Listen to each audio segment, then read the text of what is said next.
எல்லாருக்கும் வணக்கங்க. இப்போ இருக்கிற காலகட்டத்தில் சொத்து சுகம் இருக்குதோ இல்லையோ தெரியாதுங்க.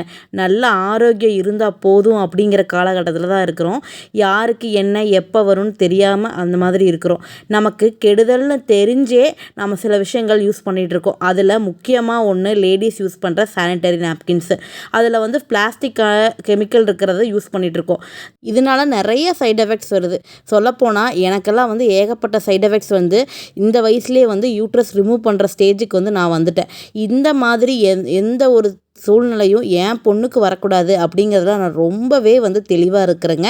அதனால அவளுக்கு பார்த்து பார்த்து ஒவ்வொன்றும் செய்யணும் அப்படிங்கிறதுனால ஃபுல்லி ஆர்கானிக்கான பேட்ஸ் வந்து எவர் ப்ளூம் அப்படிங்கிற பேஜ்லேருந்து நான் வந்து ஆர்டர் பண்ணி வாங்கியிருந்தேன்.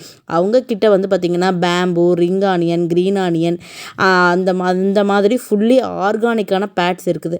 அது மட்டும் இல்லாமல் இந்த பீரியட் பேண்டிஸ் இருக்குதுங்க. இது வந்து டிஸ்போசபிள் கவரோட வருது. இந்த பீரியட் பேண்டிஸ் வந்து ஃபுல் கவரேஜ் கொடுத்துரும். குழந்தைங்க ஸ்கூல் போகிறவங்க சரி, காலேஜ் போகிறப்போ சரி, இல்லை வேலைக்கு போகிற லேடிஸ்க்கும் சரி, ட்ராவல் அப்பவும் சரி, எந்த ஒரு ஸ்ட்ரெயின் பயமும் இல்லைங்க. இவங்கக்கிட்ட குழந்தைகளுக்கு யூஸ் பண்ணுற டைப்பரும் இருக்குதுங்க. குழந்தைங்க ஸ்கின் எவ்வளோ சாஃப்டாக இருக்குமோ அந்த அளவு சாஃப்டாக இருக்குதுங்க தொடும்போதே. அதில் வந்து பார்த்திங்கன்னா இந்த ஸ்டிக் பண்ணுற டைப்பும் இருக்குது, பேண்டி மாடலும் இருக்குது. அப்புறம் இது மட்டும் இல்லாமல் பெரியவங்க யூஸ் பண்ணுற அடல்ட் டைப்பரும் இருக்குது. எங்கள் அப்பா கொஞ்சம் உடம்பு முடியாமல் இருக்காங்க. அவங்களுக்காக கொஞ்சம் டைப்பர், அடல்ட் டைப்பரை வந்து ஆர்டர் போட்டிருந்தானுங்க. இதுலேயும் வேரியஸான சைஸ் இருக்குது. என்ன சைஸ் வேணுமோ அதை வந்து வாங்கிக்கலாம். இது வந்து முடியாதவங்க மட்டும் இல்லாமல் ட்ராவல் பண்ணும்போது நம்ம வந்து எங்கேயாவது பாத்ரூம் யூஸ் பண்ண முடியாத இடத்துல கூட இந்த டைப்பரை வந்து யூஸ் பண்ணிக்கலாம். ஸ்க்ரீனில் அவங்க நம்பர் பேஜ் கொடுத்துருக்கேன், செக் பண்ணி பாருங்கள்.